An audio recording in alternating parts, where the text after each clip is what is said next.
الله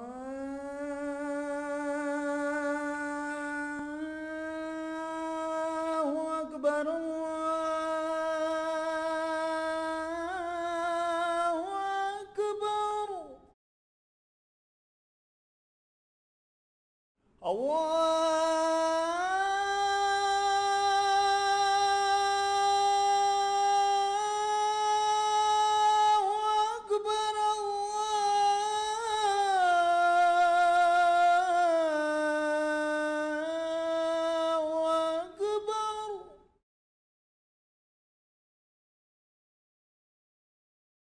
أشهد أن لا إله إلا الله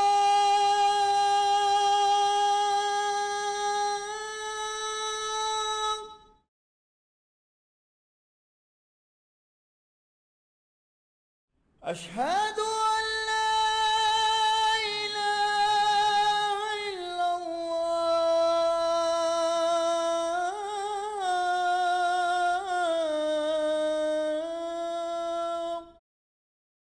نحمدہ و نصلی علی رسولہ الکریم اما بعد فاعوذ باللہ من الشیطان الرجیم بسم اللہ الرحمن الرحیم رب اشرح لی صدری ویسر لی امری واحلل عقدۃ من لسانی یفقہوا قولی رب زدنی علما اجمعین انشاءاللہ۔ السلام علیکم ورحمۃ اللہ وبرکاتہ۔ اللہم یسر ولا تؤثر وتمم بالخیر۔ پچھلی ویڈیو میں ہم سبق نمبر 5 کو پڑھ رہے تھے۔ سبق نمبر 5 میں ہم نے پہلی مرتبہ مفعول بہ کو پڑھا تھا، اور اس کے علاوہ ہم پڑھ چکے ہیں کہ افعال کی بھی 2 اقسام ہوتی ہیں، جنہیں ہم الفعل اللازم اور الفعل المتعدی کہتے ہیں۔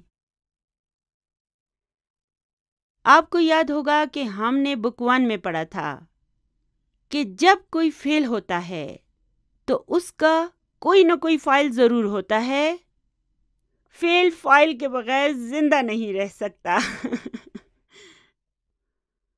تو کچھ افعال ایسے ہوتے ہیں کہ انہیں صرف اور صرف فاعل کی ضرورت ہوتی ہے، باقی انہیں کسی چیز کی ضرورت نہیں ہوتی، اور یہ فعل اور فاعل دونوں ہنسی خوشی رہتے ہیں، یعنی کہ یہ اپنے معنی کو مکمل طور پر واضح کر پاتے ہیں۔ جیسے ہم کہتے ہیں ذہب حامد، یعنی کہ حامد گیا۔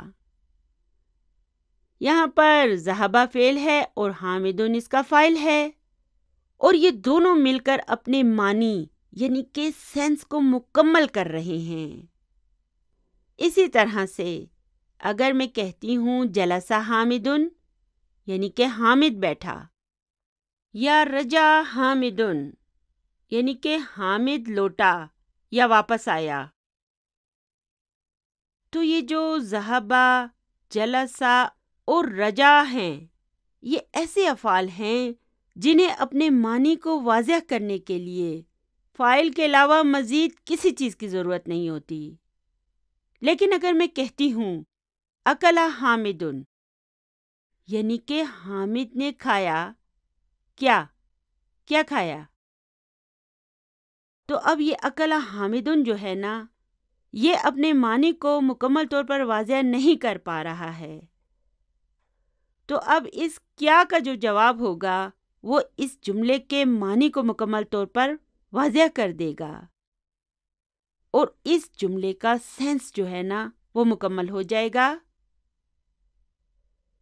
چلیے اب میں اس کیا کے جواب میں کہتی ہوں التفاح، یعنی کہ سیب۔ تو اب یہاں پر اکلا فعل ہے، حامد اس کا فاعل ہے، لیکن حامد نے یہ کھانے کا فعل کس چیز پر کیا ہے؟ سیب پر۔ تو اب یہ سیب جو ہے نا، اسے ہم اردو میں مفعول کہیں گے، اور عربی زبان میں ہم اس مفعول کو مفعول بہ کہتے ہیں، یعنی وہ کہ جس پر یہ فعل یا ایکشن ہوا ہے، the one who received the action۔ اچھا چلیے اب میں کہتی ہوں شربتو یعنی کہ میں نے پیا. کیا کیا پیا؟ الماء یعنی کہ پانی. تو یہ پینے کا جو فعل ہے نا، یہ کس پر ہوا ہے؟ الماء پر یعنی کہ پانی پر. اس لیے اب یہ الماء مفعول بہ ہے. تو اب اس شربتو الماء میں شرب فعل ہے، تو اس کا فاعل ہے اور الماء مفعول بہ ہے. تو اس سب سے ہمیں یہ اندازہ ہو گیا کہ اکلا اور شربا یہ دونوں جو ہے نا، یہ متعدی فعل ہیں. یعنی انہیں اپنے سینس کو مکمل طور پر واضح کرنے کے لیے فاعل کے علاوہ مفعول بہ کی بھی ضرورت ہوتی ہے، جبکہ ذہبا، جلسا اور رجع ایسے افعال ہیں جو صرف فاعل کے ساتھ اپنے سینس کو مکمل کر پاتے ہیں. یعنی انہیں مفعول بہ کی کوئی ضرورت نہیں ہوتی، اور انہیں ہم الفعل اللازم کہتے ہیں، یعنی کہ لازم افعال. تو خلاصہ کلام یہ ہوگا کہ عربی زبان میں دو قسم کے افعال ہوتے ہیں. ایک قسم کو ہم الفعل اللازم کہتے ہیں اور دوسری قسم کو ہم الفعل المتعدی کہتے ہیں. لازم افعال ایسے افعال ہوتے ہیں جنہیں اپنے معنی کو واضح کرنے کے لیے فاعل کے علاوہ اور کسی کی ضرورت نہیں ہوتی، جبکہ متعدی افعال ایسے افعال ہوتے ہیں جنہیں اپنے معنی کو واضح کرنے کے لیے مفعول بہ کی ضرورت ہوتی ہے.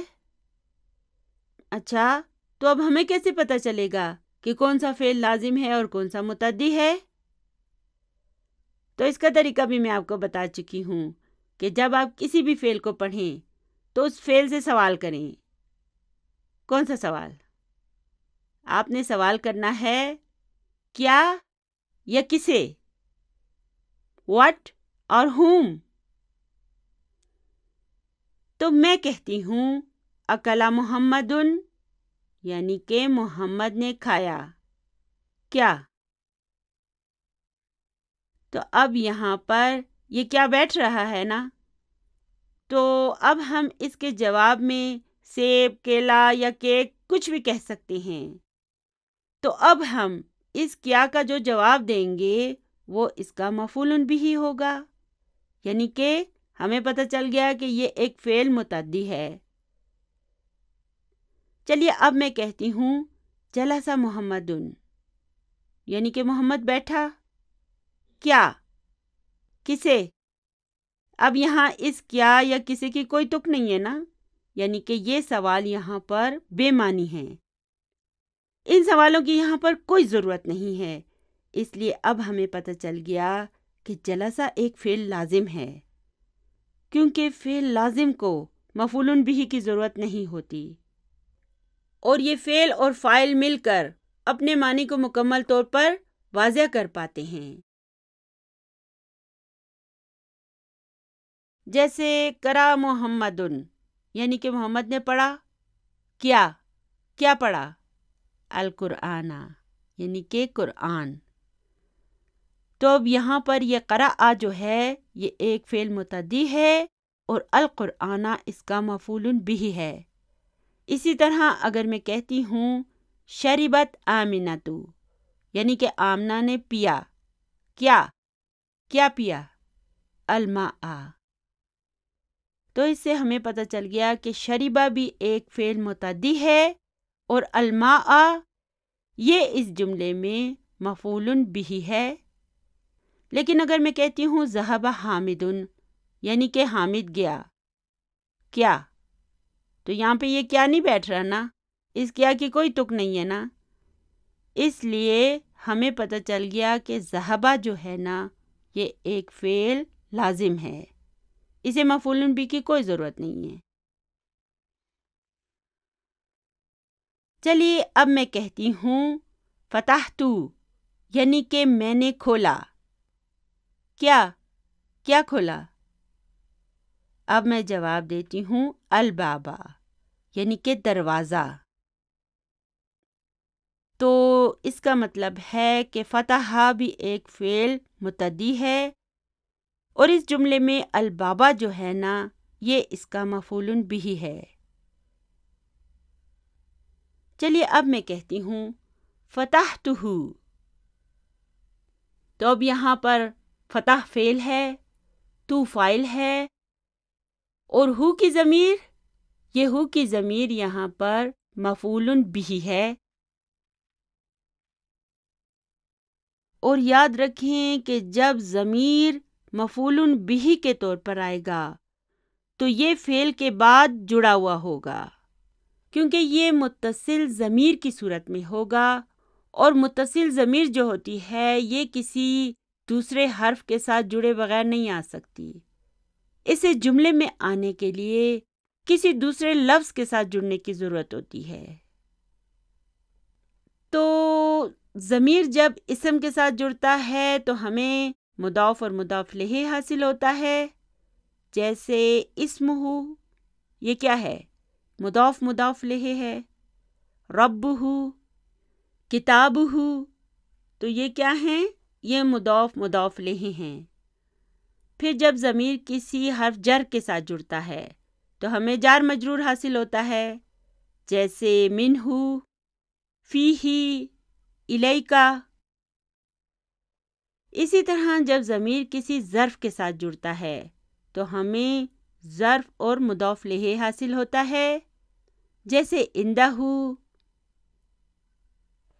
لیکن یاد رکھیں کہ جب ضمیر کسی فعل کے ساتھ جڑتا ہے تو وہ ضمیر مفعول بھی کہلائے گا، جیسے کتبتہ، یہاں پر کتب فعل ہے، تو فاعل ہے، اور یہ جو ہو کی ضمیر ہے یہ مفعول بھی ہے۔ آپ کہیں گے کہ یہ سب تو ہم پچھلی ویڈیو میں پڑھ چکے ہیں، اسے دوبارہ کہنے کی کیا ضرورت ہے؟ تو دیکھیے میں آپ کو بتا چکی ہوں کہ یہ ریویژن جو ہے اسی سے یہ سب باتیں آپ کے ذہن میں ہمیشہ ہمیشہ کے لیے بیٹھ جائیں گی۔ اگر میں آپ کو ایک دفعہ کہہ کے پھر دوبارہ نہ دہراؤں تو پھر تو کوئی فائدہ نہیں ہے، 2-4 دن میں آپ اسے بھول جائیں گے۔ اسے آپ کے ذہن میں بٹھانے کے لیے ضروری ہے کہ انہیں بار بار ریپیٹ کیا جائے، آپ کے سامنے ان کی بار بار ریپیٹیشن کی جائے، ٹھیک ہے نا؟ ایک دفعہ پڑھنے سے ہمیں مفعول بھی اور فعل لازم اور فعل متعدی ہمیشہ کے لیے یاد نہیں ہوں گے، ہم انہیں بار بار دہرائیں گے، ان کے ناموں کو بار بار ریپیٹ کریں گے، تو اس طرح یہ آپ کے ذہن میں پرماننٹلی بیٹھ جائیں گے انشاءاللہ تعالی۔ ہم نے بک 1 میں ذہبا، خرجا، جلسا اور رجا کو پڑھا تھا، یہ سب لازم افعال تھے، اور یہی ڈاکٹر عبد الرحیم صاحب کی فکر اور ان کی وسعت نظری ہے کہ وہ ہر ایک چیز کو ترتیب سے درجہ بدرجہ کر کے اسٹوڈنٹس کے سامنے لاتے ہیں۔ یہی وجہ ہے کہ بک 1 میں ہمیں متعدی افعال کی کوئی فکر نہیں تھی، اور اب جا کر بک 2 کے اس سبق نمبر 5 میں ہم نے متعدی افعال کو پڑھنا شروع کیا ہے، اور اب اس کے ساتھ ساتھ ہی افعال کا جو بند تھا نا وہ بھی ٹوٹ گیا ہے، اور اب افعال جو ہے نا وہ ایک سیلاب کی طرح آنا شروع ہو جائیں گے۔ اور یہی وجہ ہے کہ اس سبق نمبر 5 میں ہمارا مفعول بھی سے بھی تعارف کرا دیا گیا ہے، کیونکہ متعدی افعال کے معنی مکمل طور پر واضح کرنے کے لیے مفعول بھی کی ضرورت ہوتی ہے۔ تو چلیے اب ایسا کرتے ہیں کہ سبق نمبر 5 کی تمارین پر آ جاتے ہیں۔ ہم نے سبق نمبر 5 کی تمارین کے پہلے اور دوسرے سوال کو الحمدللہ حل کر لیا تھا۔ آج انشاءاللہ تعالی ہم سوال نمبر 3 کو حل کریں گے۔ سوال نمبر 3 ہے تأمل الامثلۃ الآتیۃ، یعنی کہ دی گئی مثالوں پر غور کیجیے۔ دیکھیں ہم جانتے ہیں کہ نارمل عربی اسما جو ہوتے ہیں جب وہ اپنی نارمل حالت میں ہوتے ہیں تو وہ مرفوع ہوتے ہیں۔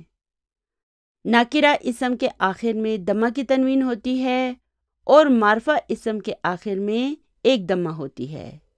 اب یہاں پہ دیکھیں نا، القرآن، یہ اس کی نارمل حالت ہے۔ اس میں چونکہ ال آ گیا ہے اور یہ معرفہ ہے، اس لیے اس کے آخر میں دیکھیں ایک دمہ آئی ہے۔ یہ اس کی نارمل حالت ہے۔ تو قرأت طالب کے کیا معنی ہیں؟ یعنی کہ طالب علم نے پڑھا کیا؟ القرآن۔ تو یہاں پر قرأ فعل ہے، الطالب فاعل ہے اور القرآن اس کا مفعول بھی ہے۔ تو اب یہاں پہ دیکھیں کہ اس جملے میں القرآن کو القرآن میں کیوں تبدیل کر دیا گیا؟ اس کی وجہ یہ ہے کہ یہاں پر یہ مفعول بھی کا کردار ادا کر رہا ہے۔ یہی وجہ ہے کہ یہاں پر اس کے دمہ کو فتح میں تبدیل کر دیا گیا ہے، یعنی کہ اس کو منصوب کر دیا گیا ہے، کیونکہ مفعول بھی ہمیشہ منصوب ہوتا ہے۔ یعنی کہ طالب علم نے قرآن پڑھا۔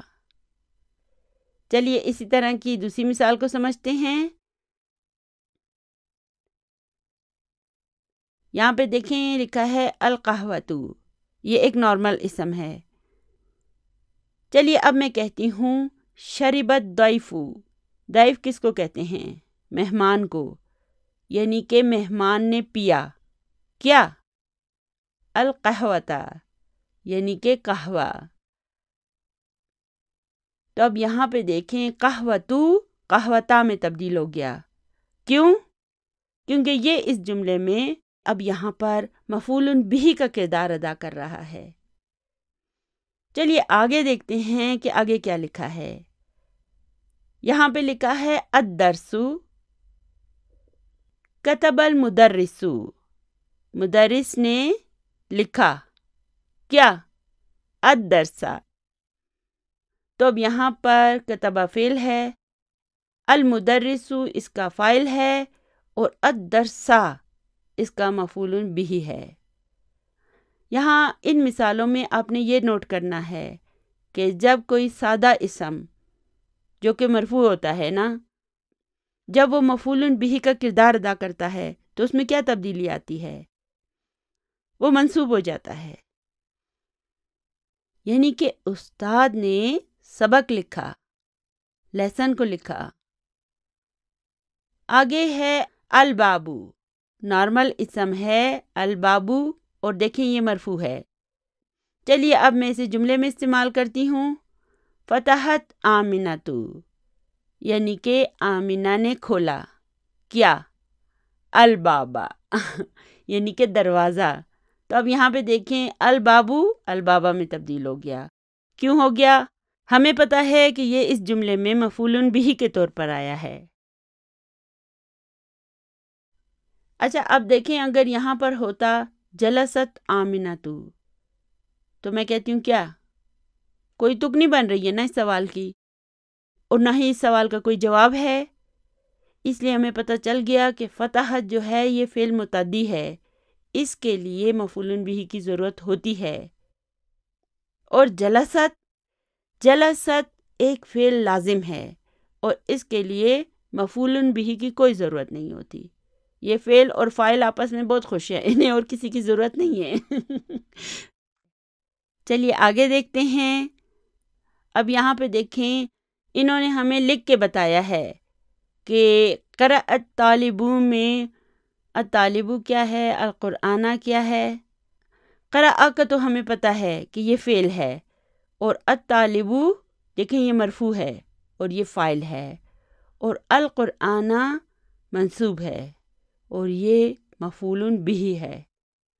دیکھیں جملہ فعلیہ میں ان کے اعراب کو ہی دیکھ کر ہمیں پتہ چل جائے گا کہ یہاں پر کون سا اسم فاعل ہے اور کون سا اسم مفعول بھی ہے۔ ٹھیک ہے نا؟ تو چلیے اگلے سوال پر چلتے ہیں۔ سوال نمبر 4 ہے عین الفاعل، یعنی کہ فاعل کو دیکھیں، والمفعول به اور مفعول به کو، فی الجمل الآتیتی، درج ذیل جملوں میں، دا خطن واحدن، ایک سنگل خط لگائیے، تحت الفاعلی، فائل کے نیچے، وخطینی، اور ڈبل لائنیں تحت المفعول بہ، مفعول بہ کے نیچے، وشکل آخر کل منہما، یعنی ہم نے ان کے آخری اعراب کو بھی لگانا ہے تاکہ الفاظ کی صورت جو ہے نا، شکل و صورت وہ مکمل ہو جائے، واضح ہو جائیں کہ ان کے آخر میں کون سے اعراب آنے چاہیے۔ چلیے جز نمبر 1 ہے کسرہ، اب یہاں پہ کیا کروں، الطفلہ کروں یا الطفلو کروں؟ جی ہاں، یہاں پر میں ایک دمہ لگاؤں گی کیونکہ اس اسم میں ال بھی آیا ہوا ہے اور یہاں پر یہ فاعل کا کردار ادا کر رہا ہے، اس لیے میں اسے مرفوع کر دوں گی، تو یہ ہو جائے گا کسرت طفلو، یعنی کہ بچے نے توڑا، کیا توڑا؟ القلمہ، اس کے آخر میں اب میں ایک فتح لگا دوں گی تو یہ ہو جائے گا القلمہ، کیونکہ یہ اس جملے میں مفعول بہ کے طور پر ہے۔ تو چلیے ابھی ہم ساتھ ساتھ فاعل کے نیچے ایک لائن لگا دیں گے اور مفعول بہ کے لیے 2 لائنیں۔ ہم نارملی یہ نشان نہیں لگاتے، لیکن چونکہ ابھی ہمیں سوال میں آرڈر کیا گیا نا، اس لیے ابھی ہمیں لگانی پڑے گی، ٹھیک ہے نا؟ تو میں ساتھ ساتھ بولتی جاؤں گی اور ساتھ ساتھ لائن بھی لگاتی جاؤں گی، آپ بھی لگاتے جائیں۔ ہم فاعل کے نیچے ایک لائن لگائیں گے اور مفعول بہ کے نیچے 2 لائنیں۔ چلیے اب جز نمبر 2 کو حل کرتے ہیں۔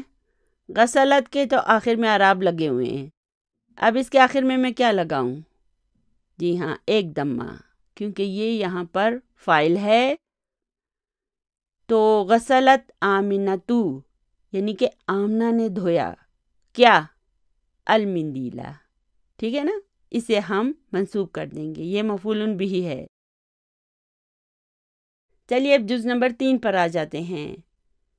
اکلا اسامہ تو، اسامہ تو، یعنی کہ اسامہ نے کھائے، کیا؟ العنبہ، یعنی کہ انگور، اسامہ نے انگور کھائے۔ وَأَكَلَتْ زَوْجَتُهُ، اور اس کی بیوی نے کھایا، کیا؟ الموزہ، یعنی کہ کیلا۔ اب یہاں پہ دیکھیں کہ وا تو حرف عطف ہے اور اکلت میں اکلا فعل ہے اور یہ تا جو ہے یہ تا تانیسی ہے، اور زوجتو جو ہے یہ اس کا فاعل ہے، وہوا مضاف، اور ہو یہ اس کا مضاف الیہ ہے، اور پھر الموزہ جو ہے یہ اس اکلت کا مفعول بہ ہے، ٹھیک ہے؟ یعنی کہ اور اس کی بیوی نے کھایا کیلا۔ جز نمبر 4 ہے شربت البقرہ تو، جی ہاں تو آئے گا یہاں پر۔ گائے نے پیا، کیا؟ الماء، پانی، تو شربت میں شربہ فعل ہے، یہ تا تانیسی ہے، اور البقرہ تو اس کا فاعل ہے اور الماء مفعول بہ ہے، یعنی گائے نے پانی پیا۔ اب یہاں پہ نوٹ کریں کہ اس تا کے اوپر انہوں نے سکون بھی لگایا ہوا ہے اور کسرہ بھی لگائی ہوئی ہے، کیوں؟ کیونکہ دراصل یہ شربت ہے اور اس کے بعد پھر ال آیا ہے، اور آپ کو تو پتا ہے کہ ال کا جو الف ہوتا ہے یہ حمزہ وصل ہوتا ہے، اور حمزہ وصل کی کیا خصوصیت ہوتی ہے؟ یہ جب شروع میں آتا ہے تو ہم اسے پڑھیں گے، اور جب یہ درمیان میں آئے، یعنی کہ اس ال والے اسم کو جب کسی اور چیز کے ساتھ جوڑا جائے گا تو پھر ہم اس حمزہ وصل کو نہیں پڑھیں گے، تو اب ہم نے اس حمزہ وصل کو تو نہیں پڑھنا ہے، تو اب باقی رہ گئی یہ تا و تانیسی اور یہ لام، دونوں پر سکون ہے۔ تو التقاء ساکنین سے بچنے کے لیے ہم اس پہلے والے سکون کے نیچے کسرہ لگا دیں گے، ٹھیک ہے نا؟ دو سکون اکٹھے آ گئے تو ہم کیا کریں گے؟ پہلے والے سکون کو ختم کر کے کسرہ لگا دیں گے۔ تو یہاں پر انہوں نے ہمیں سمجھانے کے لیے اس تا کے اوپر سکون بھی لگایا اور کسرہ بھی لگایا ہے، تاکہ ہمیں پتہ چل جائے کہ اس پہ پہلے سکون تھا اور ہم نے اس کے نیچے کسرہ لگایا ہے تاکہ التقاء ساکنین نہ ہو اور ہم انہیں پڑھ سکیں۔ چلیے آگے چلتے ہیں۔ جز نمبر 5 ہے حفظہ حمزہ، کیا لکھوں میں؟ تو۔ حفظہ حمزہ تو القرآن نہ، یہاں پر حفظہ فعل ہے، حمزہ تو جو ہے یہ اس کا فاعل ہے اور القرآن اس کا مفعول بھی ہے،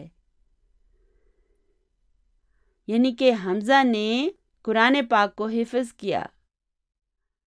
جز نمبر 6 ہے ضربت فاطمہ تو، یعنی کہ فاطمہ نے مارا، کسے؟ بنتہا، بنتہا۔ اب یہاں پر ضربہ فعل ہے، تا تا و تانیسی ہے اور فاطمہ تو یہ اس کا فاعل ہے، اور بنتہا میں جو بنتہ ہے یہ اس کا مفعول بھی ہے، وہو مضاف، اور ہا اس کا مضاف الیہ ہے، یعنی کہ فاطمہ نے اپنی بیٹی کو مارا۔ اب یہاں پہ دیکھیں کہ ضربت کے اس تا کے نیچے کسرہ نہیں آئی ہے، اس کی وجہ یہ ہے کہ اس کے بعد ال نہیں ہے۔ اگر ال ہوتا تو ہم کسرہ لگا دیتے، لیکن ال نہیں ہے نا، اس لیے ہم کسرہ نہیں لگائیں گے، اس کو ایسے ہی رہنے دیں گے۔ چلیے اب جز نمبر 7 ہے قتل الرجل، جی ہاں یہ الرجل ہو جائے گا، تو اسے ہم یوں پڑھیں گے قتل الرجل الحیۃ بالحجر۔ اب یہاں پہ دیکھیں قتل فعل ہے اور الرجل اس کا فاعل ہے اور الحیۃ جو ہے یہ اس کا مفعول بھی ہے اور بالحجر جار مجرور۔ چلیے اب اس کا ترجمہ کرتے ہیں، یعنی کہ آدمی نے مارا، کسے؟ الحیۃ یعنی کہ سانپ کو، اور بالحجر کے کیا معنی ہوں گے؟ پتھر سے، یعنی کہ آدمی نے مارا سانپ کو پتھر سے۔ جز نمبر 8 ہے سمیع بلال لن، جی ہاں بلالن۔ اب دیکھیں چونکہ بلال ایک اسم ہے اس لیے ہم بلالو نہیں کہیں گے، اس میں ال نہیں آ سکتا، یہ پہلے سے ہی معرفہ ہے، ٹھیک ہے، اس لیے ہم لکھیں گے بلالن، دمہ کی تنوین لگائیں گے ہم، تو یہ ہو جائے گا سمیع بلالن، یعنی کہ بلال نے سنا کیا؟ الاذان، اذان کو۔ تو اب یہاں پر سمیع فعل ہوگا، بلالن اس کا فاعل ہوگا اور الاذان اس کا مفعول بھی ہوگا، یعنی کہ بلال نے اذان کو سنا۔ وذهب الى المسجد، وا حرف عطف ہے، ذهب فعل ہے اور الى المسجد جار مجرور۔ اب یہاں پہ دیکھیں کہ ذهب کے لیے مفعول بھی کی ضرورت نہیں ہے، یعنی کہ ذهب کے معنی کیا ہوں گے؟ وہ گیا، تو میں کہتی ہوں کیا؟ کسے؟ ان دونوں سوالوں کی کوئی گنجائش نہیں ہے نا، دونوں بے تکے ہیں، اس لیے ہم یہ کہیں گے کہ ذهب فعل لازم ہے، اس سے مفعول بھی کی قطعاً کوئی ضرورت نہیں ہوتی۔ تو یہاں پر وا حرف عطف ہے، ذهب فعل ہے اور فاعل کہاں ہے؟ دیکھیں اس کے بعد کوئی مرفوع اسم موجود نہیں ہے نا، اس لیے ہم یہ کہیں گے کہ فاعل مستتر و تقدیرہ ہوا۔ ہوا کیوں؟ کیونکہ ذهب ایک روٹ ورڈ ہے اور روٹ ورڈ میں ہمیشہ ہوا کی ضمیر چھپی ہوتی ہے، اور الی المسجد جار مجرور، یعنی کہ اور وہ مسجد گیا، بلال نے اذان کو سنا اور وہ مسجد گیا، یا ہم یوں بھی کہہ سکتے ہیں بلال نے اذان سنی اور وہ مسجد گیا۔ جز نمبر 9 ہے کتب المدرسو.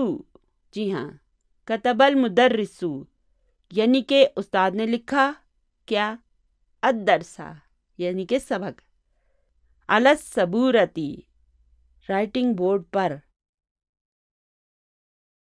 تو یہاں پر کتبہ فعل ہے، المدرسو اس کا فاعل ہے اور الدرسہ اس کا مفعول بہ ہے. اور علی السبورتی کو ہم جار مجرور کہہ کے ایک سائڈ پہ کر دیں گے، یعنی کہ استاد نے رائٹنگ بورڈ پر سبق لکھا. جز نمبر 10 ہے فتح البقال. پہلے بتائیں بقال کسے کہتے ہیں؟ سبزی والے کو، ٹھیک ہے نا؟ تو یہ ہو جائے گا فتح البقال یعنی کہ سبزی والے نے کھولی کیا؟ الدکان، دکان. تو یہاں پر فتح فعل ہے، البقال فاعل ہے اور الدکان اس کا مفعول بہ ہے. اور آگے ہے فی الساعۃ الثامنۃ. اب یہاں پہ دیکھیں فی حرف جر ہے اور الساعتی اسم مجرور ہے اور الثامنۃ جو ہے یہ اس الساعتی کی نعت کے طور پر آیا ہے. تو اس کے معنی ہو جائیں گے 8 بجے، یعنی کہ سبزی والے نے 8 بجے دکان کو کھولا. تو الحمدللہ آج کا ہمارا سبق بس یہیں تک تھا. دعاؤں میں یاد رکھیے گا. ربنا لا تزغ قلوبنا بعد اذ ہدیتنا وہب لنا من لدنک رحمہ انک انت الوہاب. سبحان ربک رب العزت عما یصفون وسلام علی المرسلین والحمد للہ رب العالمین. جزاکم اللہ خیرا کثیرا.